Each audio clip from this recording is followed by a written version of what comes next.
ප්‍රදේශවලට මහගං වතුර තත්ත්වයක් ඇතිවිය හැකි බවට අනතුරු වැඟවීම් නිකුත් කර තිබෙනවා. ඒ අනුව ඉදිරි පැය 48ක කාලය තුළ ඇහැලියගොඩ, නෝවුඩ්, යටියන්තොට, ගලිගමුව, රුවන්වැල්ල, බුලත්කොහුපිටිය, දෙහියෝවිට, සීතාවක, දොම්පේ, පාදුක්ක, හෝමාගම, කඩුවෙල, බියගම, කොළොන්නාව, කැලණිය, වත්තල සහ කොළඹ ප්‍රාදේශීය ලේකම් කොට්ටාශවලට අයත් කැලණි ගංගා නිම්නයේ පහත්බිම් ප්‍රදේශවලට මෙලෙස මහගං වතුර තත්ත්වයක් ඇතිවිය හැකි බවට අනතුරු වැඟවීම් නිකුත් කර තිබෙනවා. වාරිමාර්ග දෙපාර්තමේන්තුව පවසන්නේ කැලණි ගංගා ද්‍රෝණියේ දාරා ප්‍රදේශවලට බොහෝ ස්ථානවලට මේ වන විට අධික වැසි ඇදහැලමින් පවතින බව. එම වර්ෂා තත්ත්වයේද කැලණි ගඟ ඉහළ ද්‍රෝණියේ පිහිටි ජලාශවලින් පිට කරනු ලබන ජල ප්‍රමාණය සහ වාරිමාර්ග දෙපාර්තමේන්තුව මගින් කැලණි ගංගා ද්‍රෝණිය තුළ නඩත්තු කරනු ලබන ගංගා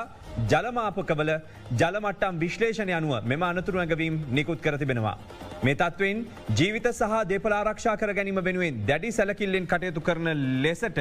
පදිංචි ජනතාවගෙන් ඉල්ලීමක් කරනවා සියලු දෙනාගෙන් මේ ප්‍රදේශ හරහා ගමන් ගන්න රියදුරන්ගෙන් සහ මගින්ගෙන්